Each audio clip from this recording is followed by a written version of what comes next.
वृंदावन के पास एक गांव में सुदामा प्रसाद नाम का एक बूढ़ा व्यक्ति रहता था। वह बहुत गरीब था, पर उसकी एक ही पहचान थी। वह हर बात में कान्हा को याद करता था।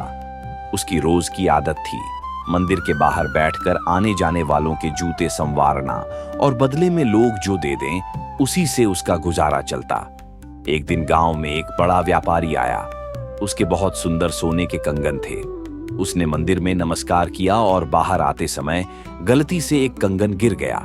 उसे पता ही नहीं चला। सुदामा प्रसाद को वह कंगन मिला। गांव वाले बोले, बाबा इसे बेच दो, खूब पैसे मिलेंगे, तुम्हारी गरीबी मिट जाएगी। पर बूढ़े भक्त ने मुस्कुराते हुए कहा, जो मेरा है वो कान्हा देगा, जो मेरा नहीं वह मैं कैसे रख लूं।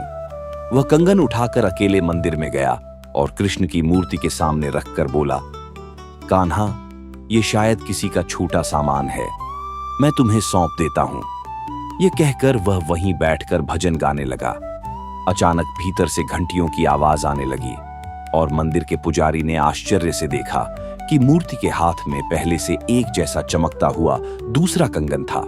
पुजारी हैरान होकर बोले, ये तो किसी चमत्कार जैसा है। उसी समय बाहर से व्यापारी दौड़कर आया, घबराया हुआ, मेरा कंगन खो गया, कोई देखा क्या? पुजारी ने तुरंत कृष्ण जी के हाथ में मौजूद कंगन दिखाया और कहा, तुम्हारा कंगन तो स्वयं भगवान ने संभाल लिया है। शायद किसी भक्त ने सच्चे मन से इसे उनके हवाले किया होगा। व्यापारी ने रोते हुए सुदामा प्रसाद को खोज निकाला और उसकी ईमानदारी व भक्ति देखकर बोला, बाबा, मैं आपका जीवन सुधारना चाहता हूं। उसने सुदामा प्रसाद को रहने के लिए घर दिया, उनकी देखभाल करवाई और रोज का भोजन सुनिश्चित किया। बाबा बस मुस्कुराकर बोले, मैंने तो कुछ नहीं किया, सब कान्हा की लीलाएं हैं। रात को जब बाबा मंदिर गए, उन्हें ऐसा लगा जैसे मूर्ति मुस्कुरा रही हो, मानो कान्हा कह रहे हों, जो मुझे सच्चे मन से सौंपता है मैं उसे कभी खाली नहीं लौटाता। कहानी का संदेश, ईमानदारी और भक्ति कभी व्यर्थ नहीं जाती। कभी न कभी, किसी न किसी रूप में भगवान कृष्ण स्वयं उसका फल देते हैं।